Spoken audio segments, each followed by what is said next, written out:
আসসালামু আলাইকুম, সাবের হোসেন ব্লগে আপনাদেরকে স্বাগতম। আপনাদের জন্য নিয়ে এলাম নতুন একটা ভিডিও। তো ভিডিওটা কেউ স্কিপ করবেন না, ভিডিওটা দেখতে থাকেন সবাই ধৈর্য সহকারে। আহ, যদি আপনারা আমার চ্যানেলে নতুন হয়ে থাকেন তাহলে চ্যানেলটাকে সাবস্ক্রাইব করে রাখবেন, লাইক করবেন, কমেন্টে আপনাদের মতামতটা জানাবেন। তো সাথে থাকেন, দেখতে থাকেন। আজকে আমি এর আগে একটা ভিডিও করেছিলাম ঠিক এই যে এই গ্রামটারই। তো এই জায়গাগুলো আবার দেওয়ার উদ্দেশ্য, লোকেশনটা দেওয়ার উদ্দেশ্য যাতে আপনারা আবার এই ভিডিওটা দেখে বুঝতে পারেন। যে ভিডিওটা দেখেন সেই ভিডিওতে সেইভাবে আর কি দেয়া হলো। তো এই এই জায়গাটার নাম হচ্ছে পাতিল ঝাপ। পাতিল ঝাপ, আপনারা এখানে আসবেন ঢাকা গুলিস্তান থেকে বাসে উঠবেন। নবকুলি বাসে উঠলে আপনারা নবাবগঞ্জ নামতে পারবেন। নবাবগঞ্জ নেমে আপনারা ওইখান থেকে অটো নেবেন, লাইনের অটো আসে পাতিল ঝাপের। এই যে এটা হচ্ছে পাতিল ঝাপ বাজার। পাতিল ঝাপ এসে আপনারা নৌকা ঘাট আছে, এই যে পাতিল ঝাপ বাজার। এই বাজার পর্যন্ত আসতে 30 টাকা করে নেয় এক একজন লোকাল, যদি আপনারা অটোতে আসেন। এই পথে কিন্তু আপনারা যারা নিজস্ব গাড়ি আছে তারা এই পথে আসলে এই পাতিল ঝাপ বাজার পর্যন্ত রেখে ওই খেয়া মানে বোট আছে, বোট পার হয়ে জনপ্রতি 5 টাকা করে নেয় সম্ভবত, 5 টাকা বা 10 টাকা। এই পারে গাড়ি রেখে যেতে হবে আপনাদের ওই পারে, নদীর ওই পারে। হুম। যদি আপনারা আপনাদের নিজস্ব গাড়ি নিয়ে আসেন তাহলে এই পথে আসতে পারবেন না। আসলেও আপনারা ওই নদীর ওই পারে রেখে আসতে হবে। আর এই নদীর ঘাটলাগুলো খুবই ভালো, যে কোনো বাচ্চারাও পার হতে পারবে, বড় বড় বোট। আর এটা কিন্তু কালীগঙ্গা নদী এটা। আপনার এই এই নদীটাতে কোনো ভাঙন নেই, তারপরেও ওই যে বাঁধ নির্মাণ কাজ চলতেছে, ব্লক বানানো হচ্ছে। হ্যাঁ, তার এই যে এই বেড়িবাঁধ বানানো হচ্ছে। আপনারা এই পাতিলঝাপ বাজার থেকে এসে এইখানেই মানে এই জমিগুলো নদীর এই পারেই আপনার দত্তগণ্ড, গ্রামটার নাম দত্তগণ্ড, আবার বলে কেউ বালুগণ্ড দত্তগণ্ড। তো এই দিক দিয়ে যদি আসেন, আর যদি আপনারা হজরতপুর, আপনার ওই যে কি বলে পাড়াগ্রাম অথবা আমিনবাজার, তারপরে আমিনবাজার নয়তোবা আপনার ওই যে সোল্লা হয়ে আসতে পারবেন। আমিনবাজার, সাভার, গাব গাবতলী, মিরপুর। হ্যাঁ, মিরপুর থেকে যারা আসবেন তারা এই যে দেখেন, এই নদীর এই পারে আসলে আপনার এই যে এরকম একটা মাদ্রাসা দেখতে পাবেন নদীর কাটের সাথেই। হ্যাঁ, এইখানে মনে করেন অনেকেই ঢাকা থেকে এসে জায়গা কিনে রেখেছে খামার করার জন্য, কেউ খামার করেও রেখেছে, বাগানবাড়ি খামার। এইগুলো কিন্তু এই নদীটার কিন্তু ব্রিজের জন্য টেন্ডার নাকি পাস হওয়া আছে। যে কোনো দিন এই ব্রিজটা মানে হয়ে যাবে। আর যদি আপনারা ওই সাভার থেকে আসেন, তারপরে যে মিরপুর থেকে আসেন, তাহলে ওই যে মানিকগঞ্জ হয়ে আপনার হেমায়েতপুর হয়ে সিংগাইর আসবেন। সিংগাইরের রাস্তা দিয়ে আপনারা এই রাস্তা দিয়ে যদি আসেন তাহলে একদম সরাসরি গাড়ি নিয়ে আসতে পারবেন এই পথে। হ্যাঁ, এই পথে আসলে এই যে শাহরাইল বাজার, সিংগাইরের রাস্তা হেমায়েতপুর থেকে ওই শাহরাইল বাজারে আসবেন। শাহরাইল বাজার এসে আপনারা আমাকে সাথে নিয়ে আসতে চান, আমাকে আনতে হবে না, আপনারা নিজেরাই আসেন, এসে দেখেন শায়েস্তা বাজার। হ্যাঁ, শাহরাইল থেকে একটু আগে বাড়লে শায়েস্তা বাজার, সিংগাইর শায়েস্তা বাজার। এসে আপনারা ঠিক এই বামের রাস্তাটা চলে যাবেন, চারিগ্রামের রাস্তা, ষাট রাইল সিংগাইর। হ্যাঁ, সাতরাইল জায়গার নাম হচ্ছে, এই যে এই জায়গাটার নাম, স্ট্যান্ডটার নাম হচ্ছে সাতরাইল। হ্যাঁ, এই যে চারিগ্রামের রাস্তায় ঢুকবেন, চারিগ্রামের রাস্তা, এটা হচ্ছে এই যে বামে ঢুকে যাবেন, এটা হচ্ছে শায়েস্তা ইউনিয়ন পরিষদ। শায়েস্তা ইউনিয়ন পরিষদের রাস্তা দিয়ে আপনার সোজা আপনার চারিগ্রামের রাস্তা ঢুকবেন, একদম সোজা চারিগ্রাম আটকানিয়া, জায়গার নাম আটকানিয়া, ওই চারিগ্রাম একদম সোজা চলে যাবেন। এইখান থেকে সাতরাইল থেকে চারিগ্রাম 4 কিলো রাস্তা, চারিগ্রাম 4 কিলো রাস্তা। হ্যাঁ, এখানে কিন্তু এখন বাকি আছে, আরো 2 কিলো এসেছি, আরো 2 কিলো সামনে বাকি আছে চারিগ্রামে। তো এই যে দেখেন, যেতে যেতে এরকম এই যে মেল ফ্যাক্টরি এরকম পেয়ে যাবেন। তো আপনারা, আমি যে জায়গাগুলো ভিডিও করি সেইটাই যে নিতে হবে এমন কোনো কথা না। আমার আমার উদ্দেশ্য হচ্ছে আপনারা জানতেন না জানানো। হ্যাঁ, এই যে আটকানিয়া সরকারি প্রাথমিক, আমি আটকানিয়া চলে এসেছি, এই জায়গার নাম হচ্ছে আটকানিয়া। আটকানিয়া, আটকাহানিয়া, আটকাহানিয়া প্রাথমিক বিদ্যালয়। আমার উদ্দেশ্য হচ্ছে আপনারা জানতেন না, আপনাদের জানানো যে এই জায়গায় এরকম কম দামে জমি পাওয়া যায়। আটকাহানিয়া কি, এটা একটা মাদ্রাসা, এতিমখানা। তো আমার কাজ হচ্ছে আপনাদেরকে জানিয়ে দেয়া যে এই এলাকায় এরকম কম দামে জমি পাওয়া যায়। এখানে এটা হচ্ছে ঢাকা জেলা নবাবগঞ্জ উপজেলা।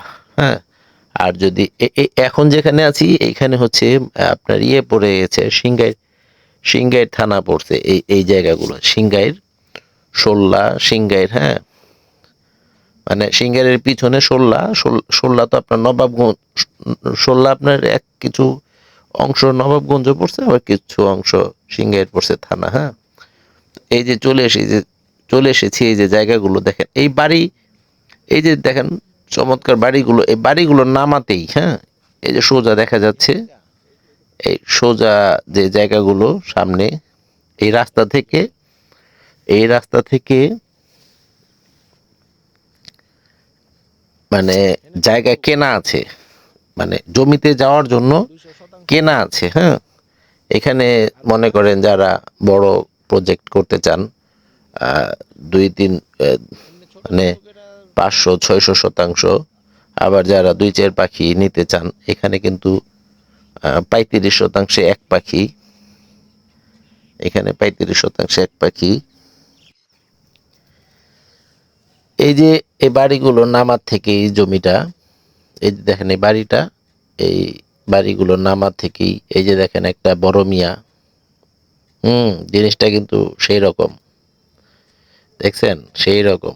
নিতে হলে সম্ভবত 1000 থেকে 1200 টাকা মনে হয় পড়বে। আচ্ছা, যাই হোক, এদিকে ডানে বামে না দেখি, আমরা সোজা চলে যাই আগে বাড়ি। এই যে এই রাস্তা, এটা কিন্তু এখন বর্তমানে খেতে ফসলি জমি হয়, সেই জন্য এই অবস্থা। বামে দেখেন এদিকে ভুট্টা চাষ করা হয়েছে, ভুট্টা খেতে পানি দেওয়া হচ্ছে। এই দেখেন, এই একটু আগে বাড়লেই ডানে বামে যে জমিগুলো দেখছেন, এই সবগুলো জমি মনে করেন বিক্রি হবে। আপনাদের 5 পাখি 10 পাখি যারা এখন রেডি, গরুর খামার, খাবার বাড়ি, বাগান বাড়ি, এখানে সবচেয়ে ভালো একটা বিষয় কি, এই গ্রামে প্রায় বাড়িতেই আপনার ওই কি বলে একটা করে গরুর খামার আছে, মুরগির খামার, গরুর খামার আছে। দেখেন এই জায়গাটা কিন্তু খুবই চমৎকার একটা জায়গা, সামনে বাঁশঝোপ। এই যে দেখছেন, ওই সোজা দেখা যাচ্ছে যে ডান দিকে বাগানটা, ওইটা বিক্রি হবে, ওইখানে আছে 14 শতাংশ, আর 16 শতাংশ না 14 শতাংশ, যাই হোক 16 শতাংশ। আর এই যে জায়গাগুলো দেখছেন ডানে, এদিক দিয়ে নদীর পাড়ে যারা গরুর খামার, বাগান বাড়ি করতে চান, তারা এখান থেকে কিনে রেখে দিতে পারেন।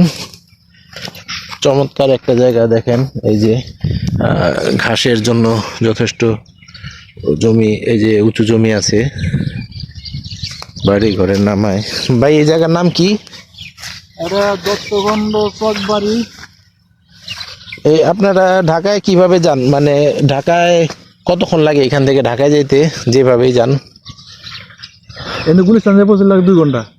এখান থেকে গুলিস্তানে যাইতে 2 ঘন্টা লাগে, এই যে অটো অটো দিয়ে যাইতে। হ্যাঁ ভাই, এখান থেকে ভালো অটো। হ্যাঁ। এখান থেকে যে নদী পারে নবগঞ্জ দিয়ে যান। ও, নবগঞ্জ গেলে তো তারপর ওইখান থেকে মনে করেন বাসে উঠে গেলেন। হ্যাঁ, এখান থেকে নবগঞ্জ যেতে কতক্ষণ লাগে? 1 ঘন্টা লাগে। ও, এখান থেকে নবগঞ্জ যাইতে 1 ঘন্টা লাগে। আর এমনি সিঙ্গার দিয়ে গেলে সিঙ্গাতে গেলে তাই লাগে, 2 ঘন্টা লাগে। একই সময় লাগে। হ্যাঁ, খরচটা মনে হয় একটু বেশি লাগে, না সময় হয় না। সমান সমানই লাগে। আচ্ছা, এই যে দেখছেন, শুনছিলেন জায়গার নাম। তো এখান থেকে কিন্তু সোজা একটু আগে বাড়লেই নদী, সোজা ওই যে ওই বাঁশ ছোপটার পিছনের দিকে কিছু দূর গেলেই নদী, কালীগঙ্গা নদী। হ্যাঁ, আর এখানে আপনারা আসবেন, এসে আপনারা সন্ধান নিয়ে এলাকার লোকজনের সাথে কথা বলে হ্যাঁ জমি কিনে নিতে পারবেন। দেখছেন এই বাড়িঘরের নামাই কিন্তু বেশি মানে ফাঁকে না, বাড়িঘর কাছাকাছি বাড়িঘর আছে।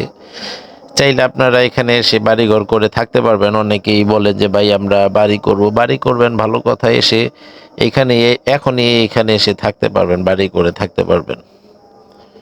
তো এইখানে প্রতি শতাংশ জমির মূল্য পড়বে আপনার ওই, তাই বলে এখান থেকে 2, 4, 5 শতাংশ, 10 শতাংশ, 20 শতাংশ এক পাখি এরকম দেয়া যাবে না। এগুলো কিন্তু বড় বড় জমি একদম, মানে দেখা গেল যদি 5 পাখিও নেন, 35 শতাংশ পাখি, 4, 5 পাখিও নেন, তারপরেও মানে কথা বলা যাবে। আর ছোট জমি নিলে তো অন্য অন্য জায়গা থেকে দেয়া যাবে, কিন্তু সেই ক্ষেত্রে একটু দাম বেশি পড়বে। হ্যাঁ, যেমন বড় জিনিস বড় দাম। যেমন ধরেন বাজারে তো পাইকারি দোকানে যে দামটা বিক্রি হয়, আর খুচরা দোকানে তো সেই দামটা বিক্রি হয় না। এটা তো আপনারা নিজেরাই বুঝেন। যদি আপনারা বড় একটা বেশি একটা জিনিস কিনতে যান, তাহলে তো দাম সেই ক্ষেত্রে কমই পাওয়া যায়। আর যদি আপনারা ওইটাকে দেখা গেল ছোট ছোট নেন, সেই ক্ষেত্রে তো একটু দাম বেশিই পড়বে, সেটা বুঝে নেবেন আপনারা। তো এইখানে আছে বড় যে জমিটা, সেই সেই জমি। আর 16 শতাংশ একটা জমি আছে, আমরা সেটাতে যাব এখন। একটু ধৈর্য সহকারে দেখেন পুরো ভিডিওটা, তাহলে আপনারা বুঝতে পারবেন। এই যে দেখেন, এইখানে কিন্তু ওই সোজা একটু আগে বাড়লেই আপনার নদী, সোজা একটু আগে বাড়লেই নদী। দেখেন এখানে 12 মাস আপনার ওই যে ইয়ার ফসল হয়।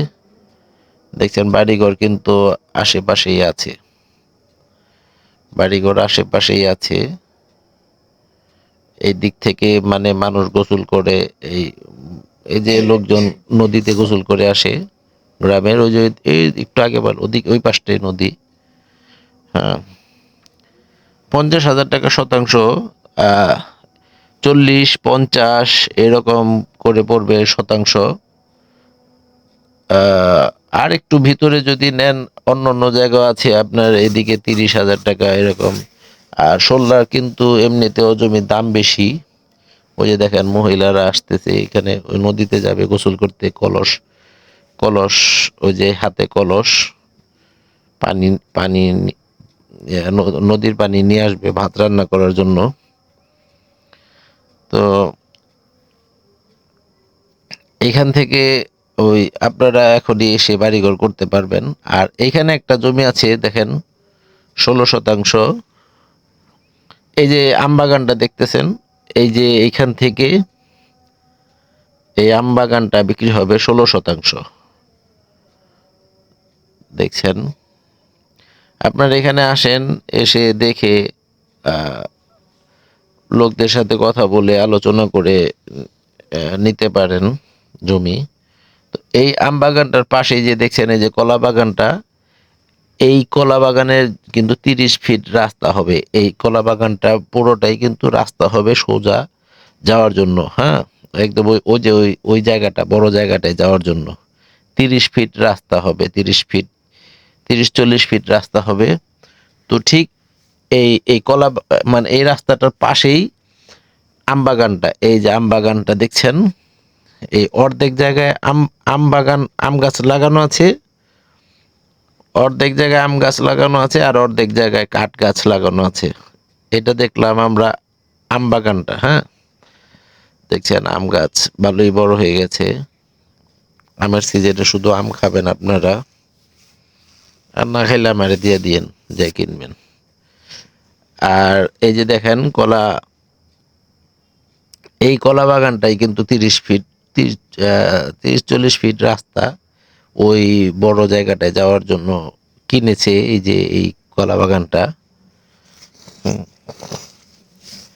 ঠিক এটার পাশে এখন ওই ওই যে আম বাগানটা দেখছেন, আম গাছগুলো, আর এই বাম পাশে দেখেন এখানে আছে আপনার এই সাদা কাঠ, কাঠ গাছগুলো। এই কাঠ, এই কাঠ গাছেও কিন্তু এখন ফার্নিচার হয়। এগুলো খুব ভালো মানের। এই আম বাগানের পাশে এই যে এই কাঠ গাছগুলো খুব ভালো মানের ফার্নিচার হয় এখন। এখন এইগুলো দিয়ে ফার্নিচারের গুণে ধরে না এই গাছগুলো। তো এই গাছ, এই যে এই বাগানটা আর এই কাঠ বাগানটা আর ওই আম বাগানটা সহ 16 শতাংশ টোটাল। টোটাল জমি এইখানে 16 শতাংশ আছে। প্রতি শতাংশ জমির মূল্য পড়বে, এই 16 শতাংশ জমির প্রতি শতাংশ জমির মূল্য পড়বে 80,000 টাকা। আমি আবারও বলতেছি, প্রতি শতাংশ জমির মূল্য পড়বে 80,000 টাকা এইখানের।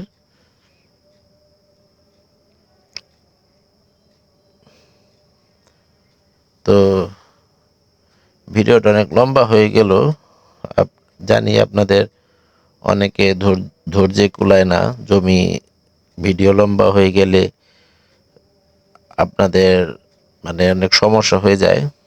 তারপরও মানে সম্পূর্ণ বলে দিলাম, কারণ অনেকে তো ফোন দিয়ে জানতে চান যে ভাই কেমনে কি।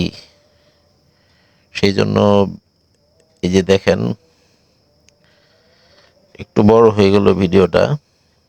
বড় ভিডিও বানিয়েও আপনাদেরকে বোঝাইতে পারি না, আর ছোট ভিডিও বানাইলে তো আরো বোঝাইতে পারবো না। তো আপনারা এখানে আসেন, এসে গ্রামে ঘুরে জমি দেখে, হ্যাঁ, কাগজপত্র অনেকেই বলে যে ভাই কাগজপত্র দেখেন, আমি বললেও তো হবে না। আমি যতই বলি কিন্তু আপনাদের নিজ নিজ দায়িত্বে আপনারা কাগজগুলো দেখে তারপরে নিবেন। হ্যাঁ, তো এই যে দেখছিলেন এই কাঠবাগানটা 16 শতাংশ। তো আসলে একটু দূরের থেকে দেখাই আপনাদেরকে কাঠবাগানটা। এই যে দেখেন, মাশাআল্লাহ বলেন, মাশাআল্লাহ পেঁপেগুলো সুন্দর হয়েছে। এই যে দেখেন কাঠবাগানটা, প্রথমে হচ্ছে এই কাঠবাগানটা গাছগুলো কিন্তু বড় হয়ে গেছে, যথেষ্ট বড় হয়ে গেছে। আর তারপরে ওই যে আম গাছগুলো। তো অনেক লম্বা হয়ে গেল ভিডিওটা, সেই জন্য আমি খুবই আন্তরিকভাবে দুঃখিত। তো কষ্ট করে ভিডিওটা দেখার জন্য সবাইকে ধন্যবাদ। সবাই ভালো থাকবেন, সুস্থ থাকবেন। খোদা হাফেজ।